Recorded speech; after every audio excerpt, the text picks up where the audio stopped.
You think In the Air Tonight is about a man who let someone drown?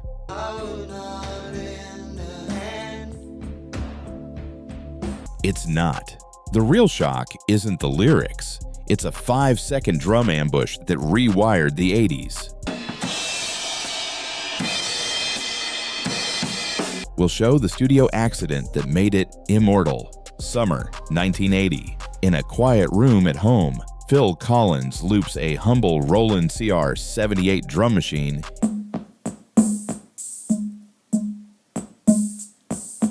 and plays Moody Prophet 5 chords. The words come almost in one pass. Raw, unresolved.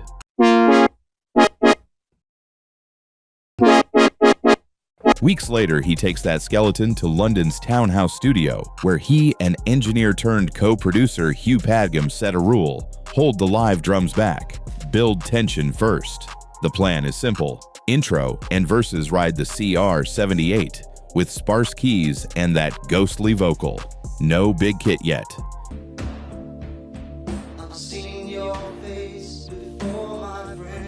Meanwhile, Padgham preps a sound he and producer Steve Lillywhite had stumbled on with Peter Gabriel: explosive room mics crushed by a console's talkback compressor and then chopped tight with a gate. It's chaos made controllable.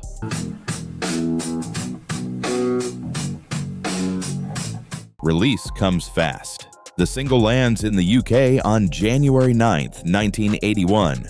The album Face Value follows on February 13th. By mid-February, the song peaks at number 2 on the UK singles chart, sitting just behind John Lennon's Woman. In the US, Woman, I know you understand. It will climb to number 19 that August, an outlier hit for a track that waits more than 3 minutes to drop its drums.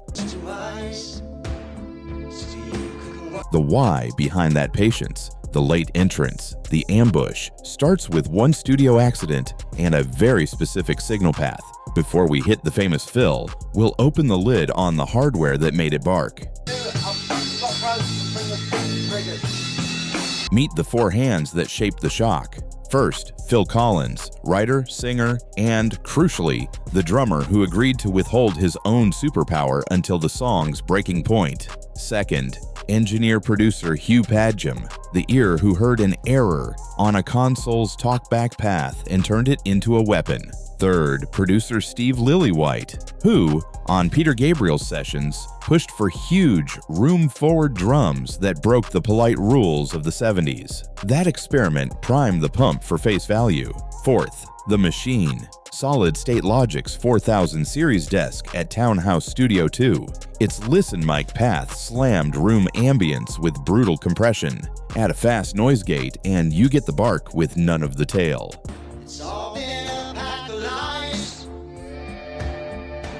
Bonus player, Atlantic Records boss Ahmet Ertegun, who nudged a tiny pre-fill backbeat into the single so radio listeners didn't drift before the payoff.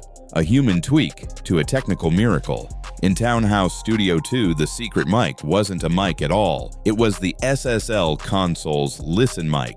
Engineers used it so the drummer could talk to the control room. Its compressor was savage, designed to make whispers audible over a loud kit. When Padgham soloed that path, the room leapt forward. Cymbals smashed flat, toms exploded, and the decay got pinned into a solid wall of breath.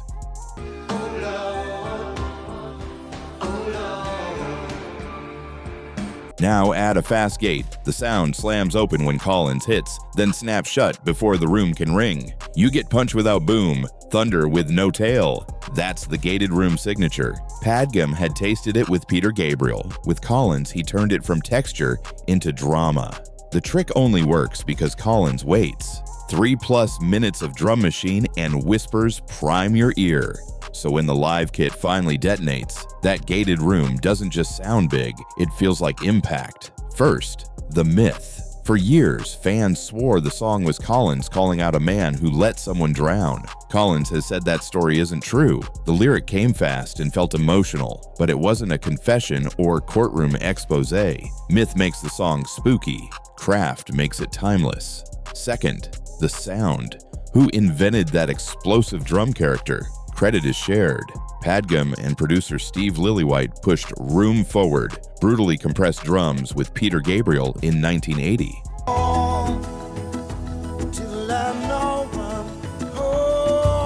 On In the Air Tonight, Collins, Padgham, and the SSL console turned a studio quirk into a mainstream thunderclap. It wasn't a single trick, it was discovery refined. Third, the version you know.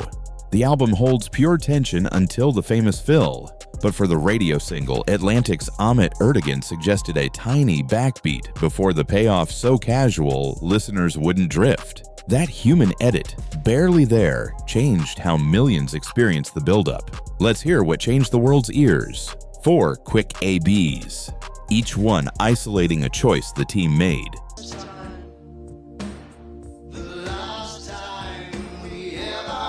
Same principle, new purpose.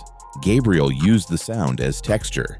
Collins weaponized it for a narrative jump scare. Your brain adapts to a soft, boxy pattern for over 3 minutes.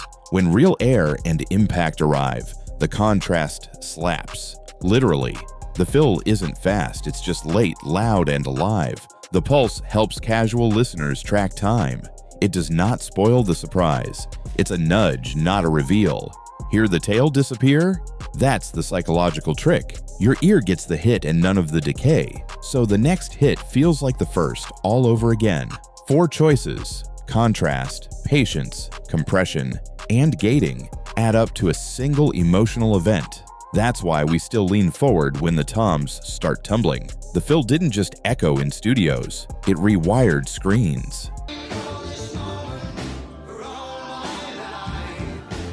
In September 1984, the Miami Vice pilots staged a quiet, neon-soaked car ride to In the Air Tonight, treating TV like cinema. The song became shorthand for brooding stakes and late-night consequence.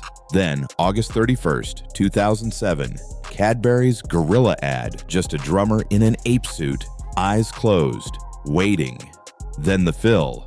It went viral before viral was routine, lifting sales and cementing the fill as a punchline everyone wanted to feel again. In 2020, twin brothers filming First Listens rediscovered the track for a new generation. Digital sales spiked. Each wave proved the same point. The moment is self-explanatory. No backstory required, just tension and release. The industry copied the bark everywhere, then got tired of it. By the 90s, gated reverb sounded dated until modern producers brought it back in doses, folding short, sculpted ambience into cleaner mixes. The lesson wasn't make drums huge, it was use space as rhythm.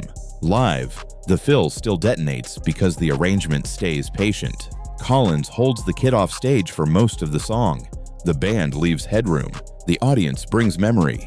When the toms cascade, you're hearing a studio accident refined into a ritual. Immortality came from 3 forces: an accident, the listen mic path, engineering, compression plus gate, and arrangement. Wait, now. Myths helped the mystery, but the craft holds the replay value.